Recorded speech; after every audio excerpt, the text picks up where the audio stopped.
नमस्कार।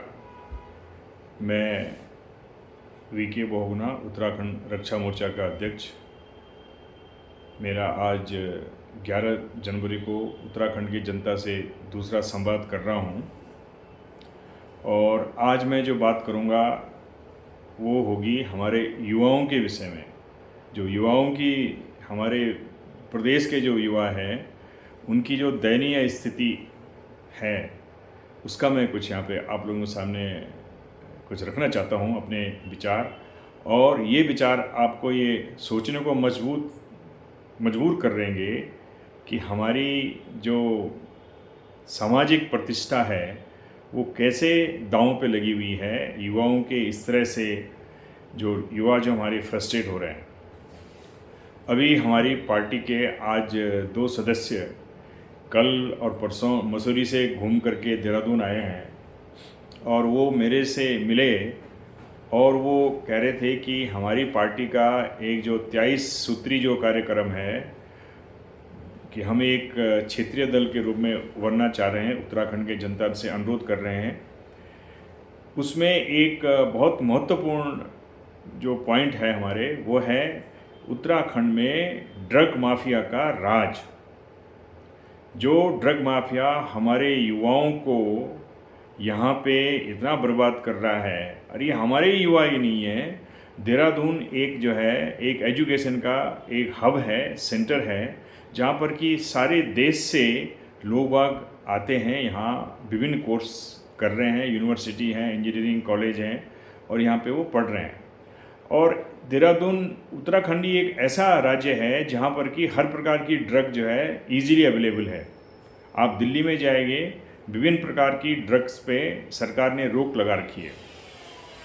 तो आज जो बात मैं कह रहा हूँ, जो हमारे 2 साथी आए थे, मसूरी से घूम के आए हैं, वो उनका क्या कहना है, उन्होंने क्या देखा है कि मसूरी में बर्फ़ पड़ रही है, बारिश हो रही है, बाहर के लोग आए हुए हैं, लड़का और लड़की दोनों बारिश में बैठ के बियर पी रहे हैं, शराब पी रहे हैं, ड्रग कर रहे हैं और फिर पानी जो बरस रहा है उसको उसमें मिला करके पी रहे हैं और बैठे हुए हैं सड़कों पे। और प्रशासन तंत्र को इसकी कोई भनक या तो लगती है या फिर वो कुछ नहीं करते हैं। कहने का मतलब है कि इस तरह के जब लोग बाहर से आकर के यहाँ बर्फ़बारी को देखने के लिए आते हैं तो वो इस तरह से यहाँ पे बिहेवियर करते हैं, जो कि हमारे युवाओं को एक प्रकार का वो प्रोत्साहन करते हैं कि आप भी हमारी तरह बनो। और ये हो चुका है देहरादून में। हमारे जो लड़के हैं, लड़के लड़कियां हैं उत्तराखंड में जो पढ़ रहे हैं, वो ड्रगिस्ट होते चले जा रहे हैं। और इसके ऊपर जो है हमारे जो उनके जो माता पिता हैं उनसे मेरा अनुरोध है कि अपने बच्चों की इस तरह से देखभाल करें कि कहीं वो ड्रगिस्ट तो नहीं हो रहे हैं, क्योंकि ड्रग फ्रीली अवेलेबल हो रही है। अभी आप बिंदाल पुल में जाइए, लोग बाग वहाँ आपको ड्रग वाले मिल जाएंगे। कहीं भी चले जाइए, बहुत इजीली ड्रग अवेलेबल है और हमारा प्रशासन तंत्र इसमें जो है सो रहा है। मैं ये अनुरोध करूँगा, माननीय मुख्यमंत्री जी से कहूँगा या जो भी पुलिस के जो बड़े बड़े आला अफसर हैं उनसे ये रिक्वेस्ट करूँगा कि इन लोगों का सफाया करें जिस ढंग से ड्रग यहाँ पे मिल रही है। और जो ड्रग्स हैं उनको बैन लगाया जाए। केमिस्ट पे इसको, जो केमिस्ट ड्रग इस तरह की ड्रग को बेच रहा है उस पर जो है कार्रवाई की जाए। एक बहुत बड़ा हमारी अस्मिता के लिए एक प्रश्न है। दूसरा प्रश्न जो हमने अपने 23 सूत्री कार्यक्रम में दिया है वो है कि अभी ये देखने में आ रहा है कि हमारी सभी सरकारों ने एक आर्थिक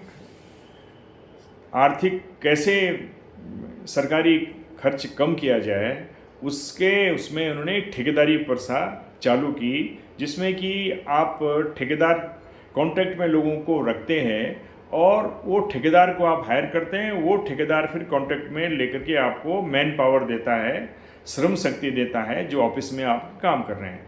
और ज़्यादातर इसमें आपके जो प्यून हैं, चपरासी हैं, क्लास 4 हैं, टाइपिस्ट हैं, क्लर्क हैं, हेड क्लर्क हैं, ड्राइवर हैं, इस तरह की जो नौकरी है, ये सारी की सारी नौकरी आजकल आउटसोर्स हो रही हैं।